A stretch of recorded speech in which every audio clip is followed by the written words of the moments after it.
हैदराबाद के मशहूर आटोबान रोड के दूसरे फ़ेज़ की तामीर में ताख़ीर मंसूबे को 2 साल होने को हैं और सिर्फ 2 किलोमीटर ही सड़क बन सकी है। ताख़ीर के सबब मंसूबे की लागत में भी इजाफा हो गया है।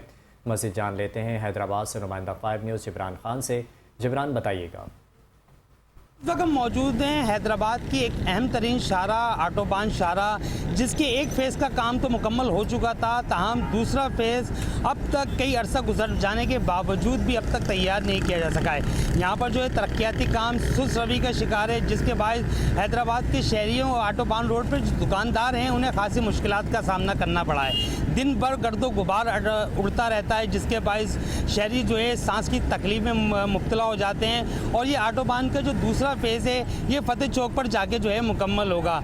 पूरे जब से ये आटोबान का मंसूबा शुरू किया गया है, इसकी लागत में भी अब इजाफा होता जा रहा है और अब जो इस मंसूबे में का जो है तखमीना जो है बढ़ता जा रहा है, उसमें अखराजात में इजाफा होता जा रहा है। आटोबान के जो दुकानदार हैं उनका कहना है कि 2 साल हो चुके हैं और ये 2 किलोमीटर का रोड ताहाल मुकम्मल नहीं किया जा सका है। इंतहाई सुस्त रवि से काम जारी है। शहरियों ने इंतज़ामिया से दरख्वास्त की है कि फिलफौर ये रोड मुकम्मल किया जाए। ये शहर की अहम शाहरा है और लाखों लोग जो है इस शाहरा से रोज़ सफ़र करते हैं। हैवी ट्रैफिक हो, मोटरसाइकिल सवार हों, गाड़ी सवार हों, सब जो है मुश्किलात के शिकार हैं और उन्होंने इंतज़ामिया से यही दरख्वास्त की है कि जल्द से जल्द इस रोड की तामीर मुकम्मल की जाए ताकि शहरियों को रिलीफ हासिल हो सके।